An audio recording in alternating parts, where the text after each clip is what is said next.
pedophilic disorder. Sasa hii pedophilic disorder ni sio ugonjwa wa haiba, sio personality disorder. However, hii ni form ya mental illness. Mental illness, ya mtu anakuwa na desire kwa watoto, anapata sexual desire. Mtu anakuwa anapata msisimuko wa kihisia au msisimuko wa mapenzi kwa kuangalia watoto wadogo ambao hawajavunja hata huu. Hilo ni tatizo kubwa sana. However, kabisa unaambiwa kwamba sio kitu ambacho mtu akiwa nacho kwamba ndo hata hukumiwa. Sio, nielewa? Kwa sio kitu cha kujivunia, sio kitu cha kushughulikia. However, mtu anaweza kuwa na hiyo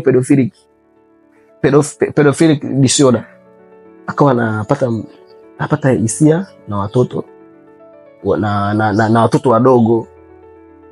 Kwa hiyo mtu lazima tumweke sehemu aende, lazima ashughulikiwe, yani ashughulikiwe na judicial system, mahakamani. Ndio maana wanafanywa isolation, ndio maana watu